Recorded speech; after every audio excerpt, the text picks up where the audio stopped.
आप लोगों ने वैसे इस चीज को नोट किया है कि हमारे अक्सर स्कूलों में देखा गया है जितने भी बैक बेंचर्स होते हैं, बैक बेंचर्स का मतलब वो है वो बच्चा जो ज्यादा नंबर नहीं लेता हो, जो बड़ी मुश्किल से पास होता हो। वो बच्चा घर का सामान भी लाएगा, बाजार से सौदा भी लाएगा, अम्मी को या फिर खाला को या फिर नानी को दादी को बाइक में बिठाकर किसी जगह पर ले भी जाएगा। अगर किसी को हॉस्पिटल ले जाना हो तो वो भी कर लेगा। और अगर घर में किसी ने कोई काम करना हो तो सीधा इसी बैक बेंचर के पास ही आएंगे।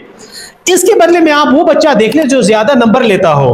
वो बच्चा किसी की सुनता भी नहीं है, वो बच्चा सिर्फ नंबरों पे फोकस्ड होता है। सौदा वोदा तो वो दूर की बात है कि वो बाहर से लाए। और यही बच्चा जो ज्यादा नंबर पे फोकस्ड हो, ये जब बड़ा होता है और इसके पास कोई ओहदा या सीट आ जाता है तो इसका मिजाज तो उसी तरह बना होता है कि दूसरों की मदद ना करने का।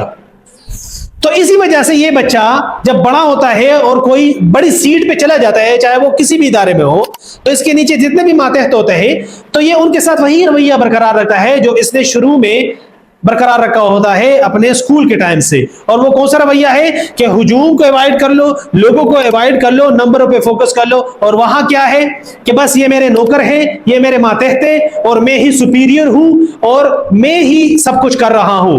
और वो जो बैक बेंचर होता है वो इसके बदले में जब आगे चला जाता है जिंदगी में तो वो अक्सर देखा गया है कि वो बहुत बड़ा बिजनेसमैन बन जाता है। और ये भी अक्सर देखा गया है कि वही बैक बेंचर फिर प्रैक्टिकल लाइफ में कोई अच्छी जगह पर कोई परफॉर्मेंस दे रहा होता है।